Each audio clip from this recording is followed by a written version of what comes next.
நிறைய business owners and SEO people கிட்ட பேசும்போது மோர் தென் 80% ஆஃப் பீப்புள் இந்த ஒரு நல்ல எஸ்இஓ அண்ட் ஆர்கானிக் growth ஆப்பர்ச்சுனிட்டியை மிஸ் பண்ணிட்டு இருக்காங்க. அது என்ன, நீங்க அதை யூஸ் பண்ணிருக்கீங்களா இல்லையா, இல்லனா உடனே அதை எப்படி உங்க சைட் யூஸ் பண்றதுன்னு இந்த வீடியோல பார்க்கலாம். உங்களுக்கு மார்க்கெட்டிங் ஆர் எஸ்இஓ ரிலேட்டடான டெய்லி ஒரு வீடியோ வேணும்னா ஃபாலோ பண்ணிக்கோங்க. எஸ்இஓ ஆர் ஆர்கானிக் growth அப்படின்னு சொன்னோடனே உங்களுக்கு ஞாபகம் வருது கூகுள்ல ரேங்க் ஆகணும், ஆர் இப்போ வந்து ஏஐ பிளாட்ஃபார்ம்ல விசிபிலிட்டி இன்க்ரீஸ் பண்ணணும். இது ரெண்டு தான் வருது. மூணாவது ஒரு முக்கியமான திங் நிறைய பேர் மிஸ் பண்ணிடுறாங்க. அது என்னன்னா பிங்.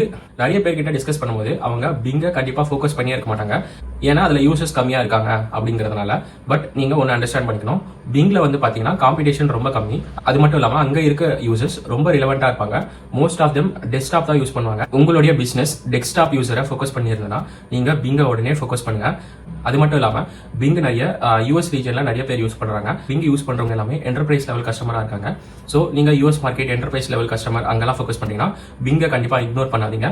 உங்க வெப்சைட்க்கு பிங் வெப் மாஸ்டர் டூலை இன்ஸ்டால் பண்ணலாம். உடனே வெரிஃபை பண்ணி உங்களுடைய சைட் மேப்பை அங்க சப்மிட் பண்ணுங்க. அது மட்டும் இல்லாம இப்போ ஏஐ பர்ஃபார்மன்ஸ் ரிப்போர்ட்டோ விட்டுருக்காங்க. ஸோ அதெல்லாம் நீங்க ஈஸியா அனலைஸ் பண்ணி பிங்ல உங்களுடைய சைட் எப்படி பர்ஃபார்ம் பண்ணி ஈஸியா தெரிஞ்சுக்கலாம். பிங்ல இருந்து டிராஃபிக் கம்மியா இருந்தாலும் அங்க இருந்து ரிலவென்ட் டிராஃபிக் வரும். கண்டிப்பா உங்களுடைய வெப்சைட்டோட ஓவரால் டிராஃபிக்ல 3 to 4% குயிக்கா நீங்க இன்க்ரீஸ் பண்ண இந்த ஒரு ஆப்பர்ச்சுனிட்டியை மிஸ் பண்ணாதீங்க. உங்களுடைய பிசினஸோட டிராஃபிக்கை குயிக்கா இன்க்ரீஸ் பண்ண பிங் ரொம்ப யூஸ்ஃபுல்லா இருக்கும். ட்ரை பண்ணி பாருங்க.